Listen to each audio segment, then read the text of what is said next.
Hai hai hai, aku ada info sedikit nih teman-teman. Jika ada video alur yang udah pernah aku upload dan ternyata terupload kembali, itu artinya videonya habis kena copyright ya. Jadi jangan heran kalau video yang dulu diupload kembali. Tujuan aku re-upload biar kalian yang belum nonton masih tetap bisa nonton. Nante koto da. Soalnya banyak nih yang komen nanyain part ini mana Min, part itu mana. Jadi selagi masih bisa diperbaiki, aku akan perbaiki dan share ulang. Jelas ya teman-teman? Nanti di judul videonya akan aku tulis kata-kata re-upload biar kalian gak bingung. Oke, masuk ke lanjutan cerita ya. Di video yang lalu, Art, Irina, dan Ginny berhasil menyelesaikan tugas pelajaran, bahkan melebihi dari yang ditugaskan. Di samping itu, Art juga berhasil membangkitkan atau mendorong semangat Ginny untuk bangun dari keterpurukan. Mulai dari sekarang, dia tidak akan mau ditindas lagi. Daripada penasaran dan menebak-nebak, langsung aja nih di alur cerita Shiro Saikyo no Daimao, Murabitu Ani Tensei Suru.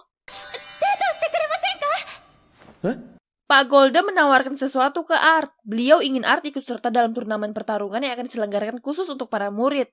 Dan beliau mau Art bisa meraih kemenangan. Dengan tegas, Art menolak. Pak Golda tak menyerah. Beliau terus membujuknya. Katanya ini semua ia lakukan demi untuk masa depan akademi dan para murid. Bahkan beliau sampai memohon ke Art loh. Walaupun begitu, Art juga masih berusaha menjelaskan kalau pertarungan itu tidak baik dilakukan. Olivia langsung memotong pembicaraan Art. Ia mengatakan kalau pertarungan itu bertolak belakang dengan gaya Art. Kemudian bercerita kalau dia juga punya adik yang dulu pernah mengatakan hal yang sama. Katanya adiknya itu seenak jidat reinkarnasi dan Olivia jadi nggak sempat bertanya tentang gayanya itu. Wah, ini mah nyindir Art. Olivia pasti sudah yakin banget kalau Art ini reinkarnasi Farfatos. Dia aja yakin banget suatu saat nanti pasti bisa membongkar jati diri Art. Karena suasana mulai tegang, Art meminta tambahan waktu untuk berpikir. Ia pun kembali. Dalam perjalanan, Art kembali berpikir kalau dia menolak tawaran Pak Golde, beasiswanya terancam dan itu pasti membuatnya tidak bisa bersama-sama dengan Irina lagi. Tapi kalau Art terima, Olivia pasti akan tahu semuanya. Tak lama, Ginny datang menemui Art.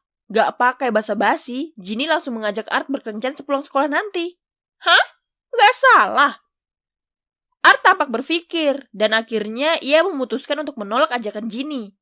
Ginny-san ga ore ni. Iya. Lah, tadi mikir buat nolak. Kenapa pas actionnya Art malah nerima? Ginny jadi auto seneng. Tiba-tiba saja Irina datang dan mau ikut kencan bersama. Satu cowok dua cewek gitu? Iya, Ginny gak keberatan kok kalau Irina mau ikut. Ginny malah berpikir seharusnya Art punya harem. Wah, menang banyak ini si Art. Karena Irina polos, jadi dia nanya, harem itu apa? Setelah Ginny jelaskan, Irina langsung melarang keras. Art gak boleh begitu katanya. Singkat cerita, waktu kencan pun tiba. Ginny sudah sampai duluan. Wow, pakaiannya agak terbuka ya bagian atasnya. Tak lama, Art dan Irina datang. Ya biasalah, kalau cewek udah ketemu, pasti saling memuji. Kemudian Ginny bertanya pendapat Art tentang penampilannya. Dengan malu-malu Art menjawab. Iya, jitsu ni kekkou na ambai de. Sebagai awalan kencan pertama, Ginny mengajak Art dan Irina untuk menonton pertunjukan drama ortodoks. Dan kebetulan banget tema yang diangkat adalah Raja Farfatos. Wah, Art nonton cerita dirinya sendiri nih. Di tengah-tengah pertunjukan, Ginny ketakutan. Ketakutan beneran loh ya. Lalu Irina ikut-ikutan. Menang banyak lagi si Art. Saat peran Lydia masuk ke dalam cerita, Art langsung mulai mengerjitkan dahi. Soalnya cerita yang dibawakan dengan aslinya jauh bertolak belakang. Ore wa dare no nan no hanashi o mite irun da. Di pertunjukan, Lydia digambarkan sosok yang penyayang, lembut, perhatian. Sedangkan aslinya, dia adalah wanita yang tangguh, keras, kasar. Pokoknya jauh dari kata lembut. Alhasil, mulai dari adegan itu sampai selesai, Art henti-hentinya mengumpat di dalam hati, sampai dia capek sendiri. Ketika keluar dari ruang pertunjukan, Ginny antusias banget sama cerita tadi, bahkan sampai menggandeng-gandeng tangan Art. Selanjutnya, Ginny ingin mengajak Art ke suatu tempat yang menurutnya bagus. Irina yang melihat Art diperlakukan begitu, jelas cemburu banget. Dia langsung menarik Art ke arah berlawanan dan minta ditemani cari makan. Entah gimana ceritanya, akhirnya mereka mengikuti pilihan Ginny. Wow, kenapa jalannya lewati beginian? Kata Ginny, tempatnya memang tersembunyi, jadi ya memang harus lewat sini. Saat dalam perjalanan, tak sengaja mereka mendengar percakapan dari dalam gang. Awalnya Art gak peduli, tapi karena orang itu sebut-sebut Dewi, Art jadi penasaran. Ternyata orang yang sedang bicara berniat ingin menghabisi ratu. Art dan Irina jelas langsung kaget. Kata penjahatnya, kalau lingkaran sihirnya sudah selesai, ratu sekalipun tidak akan bisa lolos. Oleh sebab itu, mereka langsung bergerak. Jiwa-jiwa penyelamat Art mulai bangkit. Dia berencana ingin menangkap komplotan itu dan menyuruh kedua gadis ini untuk kembali pulang. Irina jelas nggak mau lah. Dia mau ikut Art. Begitu juga dengan Ginny. Yah, kalau sudah bersikeras begitu, mau gimana lagi? Akhirnya Art mengizinkan mereka ikut dan berjanji akan menjamin keselamatan Irina dan Ginny. Dengan perlahan-lahan dan mengendap-endap, mereka bertiga mengikuti komplotan itu dari belakang. Setelah sampai di dasar ruang bawah tanah, Art mulai merasa curiga. Akan tetapi, mereka terus berjalan. Hingga akhirnya mereka menemukan lingkaran sihir yang sangat besar. Melihat lingkaran sihir, Art mulai paham. Ia sudah mengerti. Dan benar, Art tahu kalau mereka sedang dijebak. Bahkan salah satu dari mereka sampai mengancam segala. Mendengar ancaman itu, Art cuma tertawa.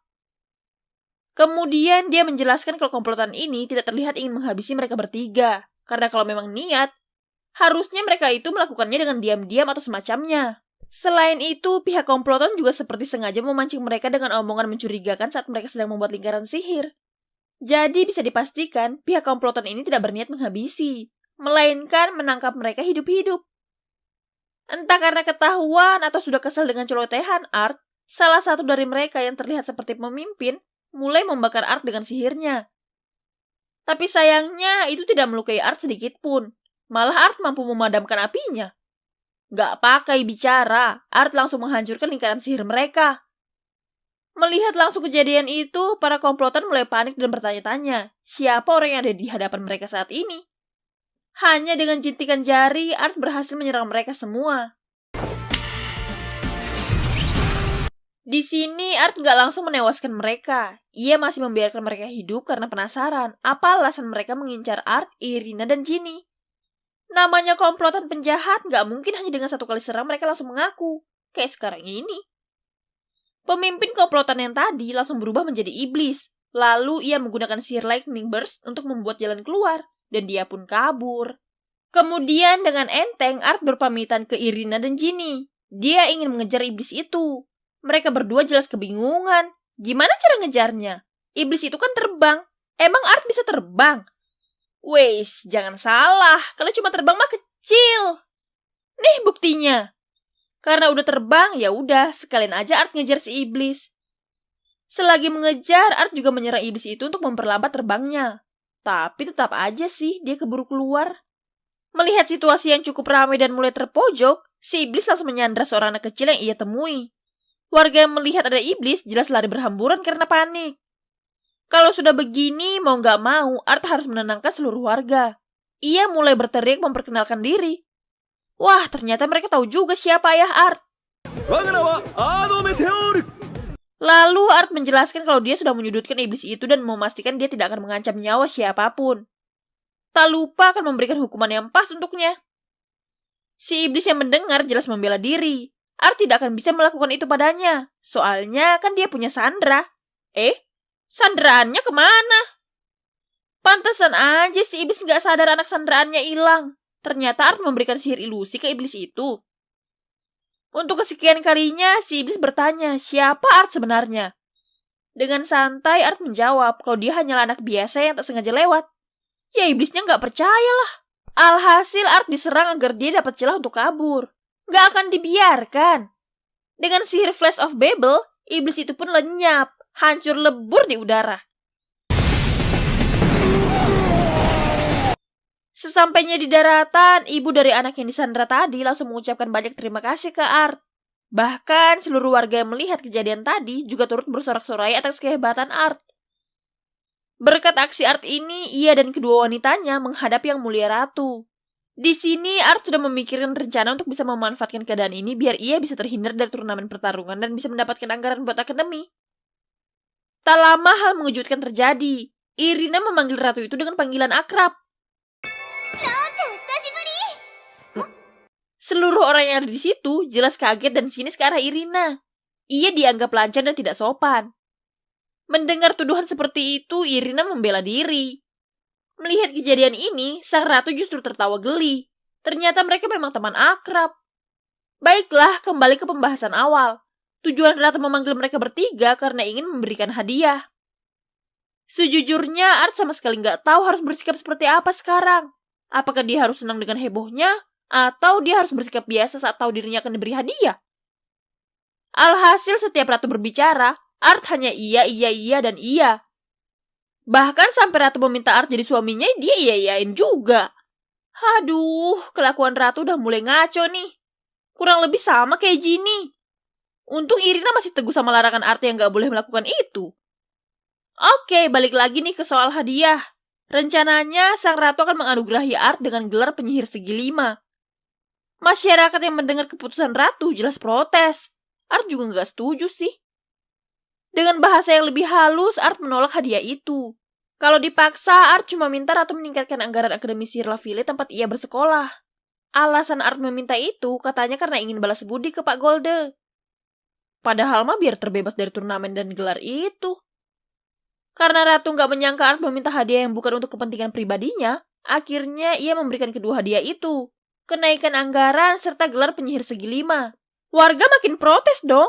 Kata ratu biar adil, dia akan memberikan Art dan Irina gelar penyihir segi 5 dengan syarat mereka berdua harus mau bergabung dengan pasukan bayangan ratu yang bertugas melaksanakan perintah langsung di bawah perintahnya. Di akhir cerita ada komplotan berjubah hitam yang sedang membicarakan Art. Sepertinya ini komplotan penjahat tadi. Dan kemungkinan besar mereka sedang merencanakan sesuatu dengan memanfaatkan sosok wanita. Kalau kata mereka sih, wanita itu benar-benar niat menghancurkan dunia. Wah, siapa ya wanita yang mereka maksud? Kalian ada bayangan nggak, teman-teman? Apakah wanita itu karakter baru? Atau justru dari orang-orang terdekat Art? Semoga bisa terjawab di next episode ya, teman-teman.